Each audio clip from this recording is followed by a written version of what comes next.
Alrighty, so I've talked about the best and worst free agent signings, the best and worst re-signings of this NBA offseason. Now it's time for me to talk about the biggest winners and the biggest losers. This video will be dedicated to those that did well for their teams, well for themselves, what have you. The next video will be dealing with the losers and the ones that didn't do oh so well.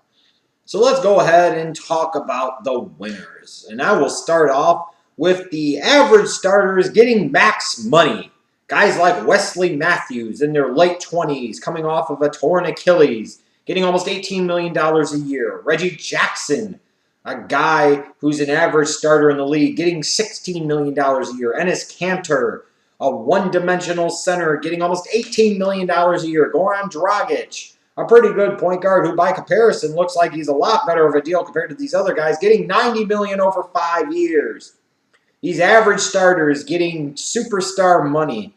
They have to be considered some of the biggest winners of this free agency and offseason period, as well as the role players.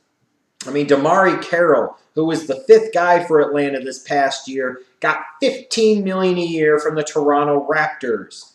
They gave $7.5 million a year to freaking Corey Joseph. You have guys like Amir Johnson getting $12 million a season. I will repeat that. Amir Johnson getting $12 million per season. These role players are making a killing out there in the free agent market, and more power to them. You could sucker one or multiple idiots into giving you way too much over way too damn many, then that's what you need to do. Teach them a fucking lesson. Because apparently they haven't learned their lesson and they continue to do the same dumb shit, just like we see in baseball. But in terms of teams, I'll go with my Chicago Bulls. It wasn't because of who they brought in. It was more so because of who they kept and who they didn't lose. They re-signed Aaron Brooks for 1 year at a cheap contract. They kept Dunleavy in the fold for a couple of seasons. They were able to get a max deal done with Jimmy Butler. You got to be happy if you're a Bulls fan with the Bulls offseason. It wasn't going to be about going out and making a big move. It was going to be about keeping the continuity and the core of the team together, and that's exactly what they did. And most importantly of all, they kept Jimmy Butler in the fold for the next several years to come. Yay! I'll look at the Los Angeles Clippers. While I'm not a fan of them sitting there and giving max money to DeAndre Jordan, I am not, especially when you look at that max money and the fact that this is a guy that oftentimes won't play for long stretches of the fourth quarter, especially when teams go to a hack of DeAndre philosophy. Outside of that, you look at the fact that they were able to bring in Paul Pierce for $3.5 million a year. They were able to bring in a versatile bench of forward like a Josh Smith for 1 year at the veteran minimum. They got Austin Rivers re-signed for a couple of years for like $2 million plus a season. They got some additional pieces in the fold. They've got more depth. I like the construction of this Clippers team more heading into this upcoming season than I did this last season. I thought, along with the trading for Lance Stevenson, getting Spencer Hawes out of there, I like what they've done. I really do. I'm not a fan of the DeAndre Jordan deal for the number of years and the dollar amount. When you look at trading away Spencer Hawes, one mistake for another team's apparent mistake, it might work better for Lance Stevenson with the Clippers, especially the role that he's going to take on. You factor in a Paul Pierce being there. You factor in, now you bring in a Josh Smith. I like what the Clippers did when you look at the entirety of the picture. The Milwaukee Bucks, the re-signing of Chris Middleton for 5 years and $70 million. You keeping a guy around for the next several years that's only 23 years of age, that has multi-positional versatility, which Jason Kidd absolutely treasures and values, and a guy that's not afraid of taking big-time shots, and a guy that stretches the floor, a guy that can do a number of things. Middleton at $14 million a year isn't really that bad. And then being able to get a guy like Greg Monroe to come to Milwaukee instead of a New York or an LA and getting him for the next couple of seasons at the price that you did, there aren't a lot of legit centers in the NBA. And you could argue Greg Monroe is one of those rare birds. He's a legit center at the NBA level. And for a team that was so desperately in need of low post scoring, they found some low post scoring now in Greg Monroe. And then I got to look at the San Antonio Spurs. You're talking about a team that is a championship contender, has always found themselves in the mix. They are the NBA equivalent of the New England Patriots, or based off of the fact they've won more championships and they've technically been contenders even longer, you would say the New England Patriots are the NFL's version of the San Antonio Spurs. And I think that's a more appropriate comparison. The Spurs have won more titles, they've done it longer, they're the standard bearers that the New England Patriots tried to aspire to be, not vice versa. And when you look at the fact that they were able to go out in free agency, go outside of the realm of what they usually do, go outside of their norm, and be able to sign a LaMarcus Aldridge now long term, they're not only helping their organization now, but they're helping their organization long term as well as they begin to transition away from the Duncan, Ginobili, Parker era, which they've kind of already done via a Kawhi Leonard. But you look in general at the entirety of the picture for the Spurs and what they did in this offseason. They were able to get LaMarcus Aldridge to come in. They got Kawhi Leonard re-signed long-term to a very reasonable max contract, $18 million a year for a guy of his multi-dimensional skills is a hell of a steal, frankly. You were able to keep Danny Green for $11 million a season. When you look at the fact that the Cavaliers gave Iman Shumpert 40 over 4, Danny Green's 45 over 4 looks a whole hell of a lot better. Yeah, they traded away Tiago Splitter. Yes, they lost Aaron Baines in free agency.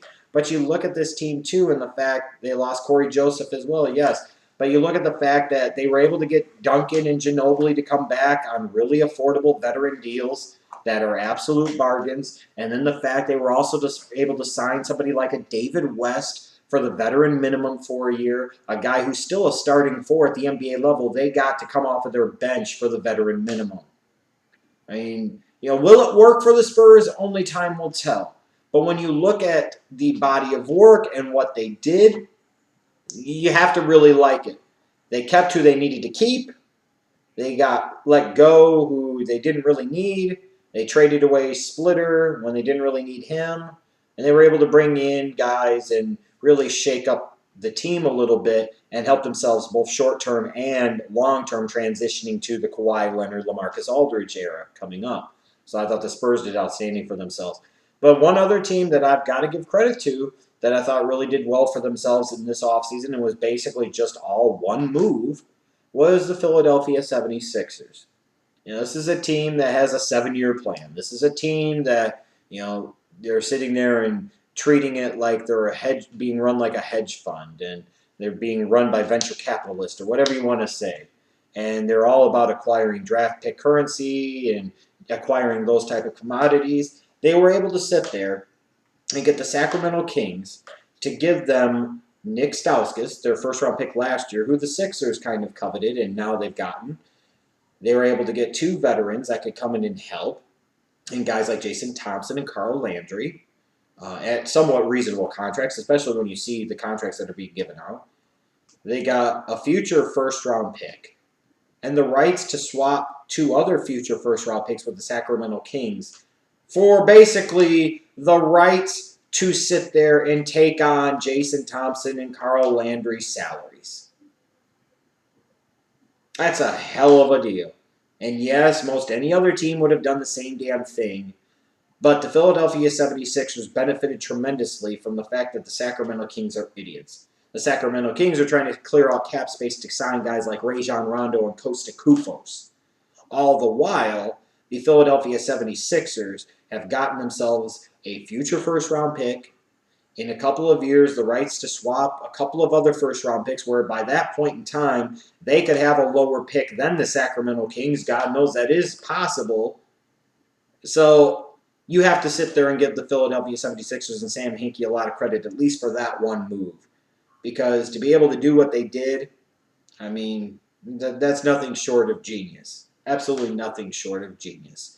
And that makes the Philadelphia 76ers a team that didn't spend big money in this free agency period, that didn't go out and add any big names. Big-time winners as well. It's all about what you utilize. They had a valuable commodity. They had a ton of cap space.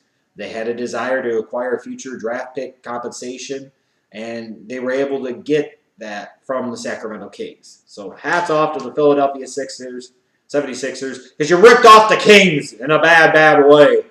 Oh, Christ. You can feel free to let me know who you thought did well in this offseason free agency period, who you thought the biggest winners were. But like I said, to me, It's got to be. If anybody else above anybody else, the Bulls, the Clippers, the Spurs, the Bucks, even the 76ers, the biggest winners have to be the players.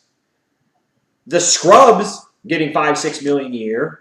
The role players getting $8 to $12, $13 million a year. And the adequate, average, or good NBA starters getting fucking max contracts. Of all the winners, those have to be by far the biggest winners of this NBA offseason.